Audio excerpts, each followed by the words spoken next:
अब हम बात करते हैं कि हम एक अच्छी नीश सिलेक्ट कैसे करेंगे।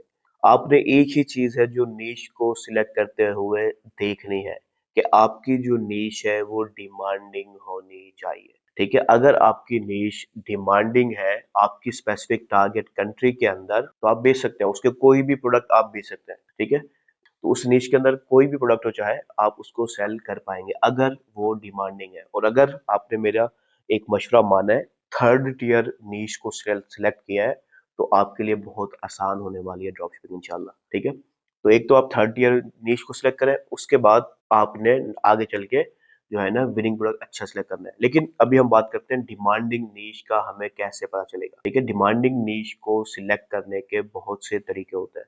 हम जो तरीका यूज करेंगे वो दो तरीके हैं। पहला, हम देखेंगे उसके ट्रेंड को, ठीक है? हम देखेंगे उस स्पेसिफिक कंट्री के अंदर उस नीश का ट्रेंड क्या है। उसके बाद हम देखेंगे कि हमारी उस नीश में कंपटीशन है या नहीं है, तो हमारे कंपटीटर्स कौन है और वो कौन से प्रोडक्ट सेल कर रहे हैं, उनकी क्या परफॉर्मेंस है, ये चीजें हम चेक करेंगे। ये दो चीजें अगर आप चेक करते हैं तो आपको अंदाजा हो जाता है कि आपकी नीश डिमांडिंग है या नहीं है, ठीक है? तो अब जो है मैं लैपटॉप की स्क्रीन पे चलता हूँ और आपको एग्जैक्टली करके दिखाता हूँ कि ट्रेंड कैसे चेक करना है और कंपटीटर को कैसे चेक करना है अपनी नीश को सिलेक्ट करते हुए। ओके, तो मैं जो है गूगल ट्रेंड पे आ गया हूँ। आप सिंपली गूगल पर सर्च करेंगे गूगल ट्रेंड, तो आप इस वेबसाइट पर आ जाएंगे, ठीक है? ये गूगल का फ्री एक प्लेटफॉर्म है जिसके ज़रिए हम दुनिया में जो जितने भी ट्रेंड चल रहे हैं गूगल के ऊपर सर्च हो रहे हैं, हम उसको चेक कर सकते हैं, ट्रैक कर सकते हैं। तो हम इस टूल को यूज़ करेंगे और ये फ्री टूल है, और हम इसी टूल को यूज़ करते हुए हम अपनी नीश की डिमांड को चेक करेंगे। और उसके बाद हम फेसबुक का ये जो ऐड लाइब्रेरी है, फेसबुक की ऐड लाइब्रेरी है, ये भी फ्री है।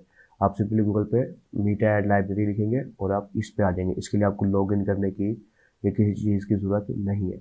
ये भी फ्री टूल है। इससे हम अपने कंपटीटर की जो है ना एनालिसिस करेंगे कि हमारी नीश के अंदर कितना कंपटीशन है, और उससे भी हम अपनी डिमांड को वैलिडेट करेंगे, ठीक है? तो जब आप गूगल ट्रेंड पे आ जाएंगे, आपने क्या करना है, सबसे पहले आपने अपनी कंट्री, टारगेट कंट्री सेलेक्ट करनी है, जिस कंट्री का भी आपको डाटा चाहिए, ठीक है? मिसाल है हमें यूएस का चाहिए, तो मैं यूनाइटेड स्टेट यहाँ से सिलेक्ट कर लेता हूँ, ठीक है? इसके लिए आपको कोई वीपीएन की ज़रूरत नहीं है। आपने सिंपली लोकेशन चेंज कर दी यहाँ से, और फिर जो आपकी नीश होगी आप उस नीश को यहाँ पर सर्च करेंगे।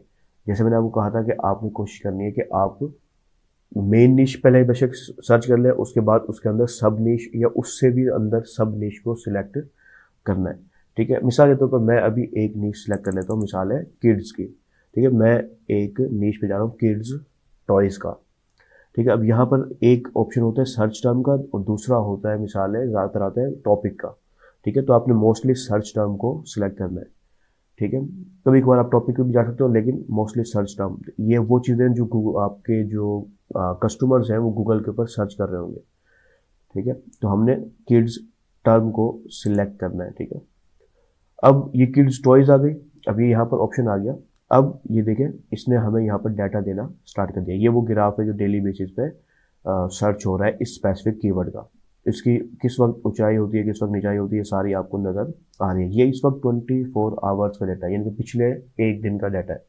हमें ट्रेंड को देखना हो तो हम शॉर्ट पीरियड ऑफ टाइम देख रहे होते हैं, ठीक है? मिसाल है हद महीने का देख रहे होते हैं या साल का देख रहे होते हैं। लेकिन जब हमें एक डिमांड चेक करनी हो और उसमें ग्रोथ आ रही है या नहीं आ रही, तो हम एक दो दिन, एक दो महीने या साल का नहीं, हम उससे ज़्यादा का डाटा को देखते हैं ताकि हमें उसकी डिमांड का सही से अंदाज़ा हो सके।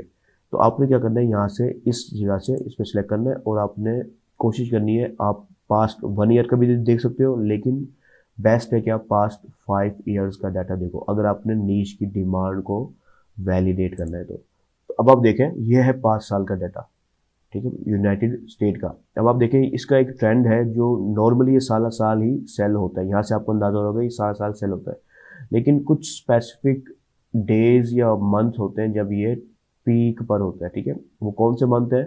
वो नवंबर और दिसंबर है, ठीक है? और ये हर साल मेरे ख्याल से सेम इन्हीं टाइमों पे पीक पे होता है, नवंबर और दिसंबर। अब इसको आप देखें कि ये आपको एक पूरा एक 5 साल का डाटा दिखा रहा है और वो कंसिस्टेंट है, ठीक है? वो चेंज नहीं हो रहा डाटा। जबकि 19-20 सालाना उसकी जो सेल है उसमें एक ऊंचाई देखने को नजर आ रही है। ठीक है, वो बहुत ज्यादा डाउन नहीं हो रही, यानी कि साल साल तो बिक ही रहा है, लेकिन नवंबर दिसंबर में और ज्यादा बिकता है। क्यों? क्योंकि नवंबर के अंदर ब्लैक फ्राइडे सेल होती है, साइबर मंडे सेल आती है। ठीक है, और दिसंबर के अंदर क्रिसमस आती है, जब लोग अपने बच्चों के लिए गिफ्ट बाय करते हैं, तो ये उस वक्त ये अरूज पे चला जाता है। ठीक है, तो इसका मतलब हम साल साल तो बेच ही सकते हैं। ठीक है, और स्पेसिफिक सीजन में हम और ज्यादा बेच सकते हैं। तो इससे हमें इस नीश की स्ट्रांग होने का पता चल रहा है। ठीक है, अब इसको हम थोड़ा सा नीचे आएंगे तो यहाँ पर आपको और डाटा दिखाएगा। ठीक है, स्पेसिफिक टॉप जो क्यूरीज है वो कौन सी है, वो आपको यहाँ पर नजर आ रही होगी। ये टॉप की क्यूरीज है, best kids for toys, best kids for toys. अजीब सर्च है ये, सर्च बात मैंने नहीं किया, इसको सर्च हो रहा है बेस्ट टॉयज फॉर किड्स, और kids toys play, girls toys, और किड्स आउटडोर टॉयज। ठीक है, अब ये हैं वो निशेज जो सब निशेज कहलाएंगे। ठीक है, किड्स आउटडोर टॉयज, ये आउटडोर किड्स टॉयज, यानी कि वो ये चीज़ें ऐसी है जो सर्च हो रही है। ठीक है, ये वो है जो सर्च हो रही है, और वो भी आपको सब नीच का अंदाजा हो रहा है। आप सिंपली इसमें और जाएंगे, ये अभी 50 उनका डाटा है, आपको इसी में से सब नीचेस के आइडियाज मिल रहे होंगे कि ठीक है ये भी सर्च हो रहे हैं, ये भी सर्च हो रहे हैं। ठीक है, और आपको अंदाजा होता जाएगा। तो अब जब आप एक स्पेसिफिक नीश को सिलेक्ट कर चुके हैं, तो अब वक्त आएगा कि हम विनिंग प्रोडक्ट को रिसर्च करें। और विनिंग प्रोडक्ट रिसर्च से पहला जो स्टेप है वो है विनिंग प्रोडक्ट क्राइटेरिया को डिस्कस करना। आपको पता हो कि कौन सी खासियतों को आपने प्रोडक्ट रिसर्च करते हुए देखना है। वैसे तो बहुत सारी पॉइंट इसमें पॉसिबल है जो कि आपको देखने होते हैं, लेकिन मैं आपको कुछ मोस्ट इम्पोर्टेंट पॉइंट्स बता रहा हूँ। अगर आप उन मोस्ट इम्पोर्टेंट पॉइंट्स का ध्यान रखते हैं, तो आप एक अच्छी विनिंग प्रोडक्ट रिसर्च कर पाएंगे इंशाल्लाह।